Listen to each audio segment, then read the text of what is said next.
Hello and welcome, thanks for joining me. As part of my basic series of resources for photographers, today I am going to be talking about Aperture, what it is, how to use it, and most importantly, what effect it has on your image. Aperture is one of the settings that is part of the exposure triangle. If you are not familiar with this, I have made another video that explains how that all fits together, but basically, we have three settings within the triangle, each one does different things. This video is about just one of those settings, that being aperture. The aperture is basically like your eye, in that it opens or closes depending on what setting or f-stop you have on your camera. The f-stop is simply the name given to the numbers that are associated with how wide the aperture is open. All you really need to think about is that the lower the f-stop number, the wider the aperture, and conversely, the bigger the number the smaller the aperture. A point of note. Apertures are actually fractions. But, for the purpose of this video, and in line with many photographers, we just use the lower number, also known as the denominator, and say something like f2 rather than f/2. Let's say you set it to f2. Then that is going to make your aperture, the opening in your lens, wider. Conversely, if the number is bigger, let's say f16 or f22, then that is going to make the aperture narrower. The same goes for all of the numbers in between. So what does this mean and what does it do? Well, there are two main things that your aperture does. First, it affects the amount of light that your lens lets into the sensor in the camera.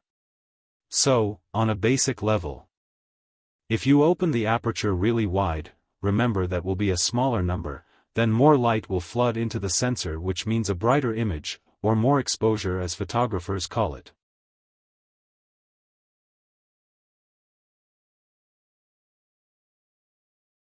Now, if we do the opposite, and make the aperture smaller, then less light will come in through the lens, and this will result in a darker image, or less exposure. However, there is a second effect that aperture has on your image. It affects how much of your image is in focus. We call this the depth of field. This can be a bit of a confusing concept, so let's get into this in a bit more detail. If we look at this image here, we have a camera over on the left, three objects, each further away. Now, if we begin by having a look at a wide aperture, something like f2.8. The effect this has on the image is to make the depth of field narrow. So, looking at this example, if we focus the camera on the person's face, anything beyond that person, such as the tree and the house, are going to be out of focus. Crucially, the further that those things go away from that person, the more out of focus they become. Ultimately, all becoming completely blurred. Next, if we focus the camera on the tree, the house beyond it and the person in front of the tree will be blurred. Finally, if we focus the camera on the house, the tree and the person are both going to be out of focus. That's because the depth of field, which is the area that is in focus, is actually quite narrow at f2.8. The main way to widen it, of course, is to increase the f-stop number.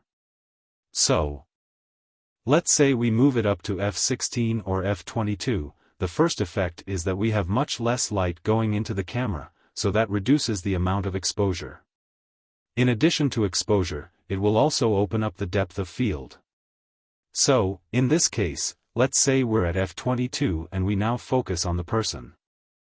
What you will find is not only the person is in focus, but actually the tree and the house in the background are in focus as well. That's because we've completely opened up, or widened, the depth of field. In other words, the depth of the area that is in focus. So, let's go to the middle ground in terms of f-stop. Let's say we choose something like an f8 aperture. It's kind of in the middle, which means that hole is going to be open about half its maximum diameter. So first and foremost, we know that has an impact on our exposure. In terms of exposure, this will allow more light into the camera than f22, but less light than say f2.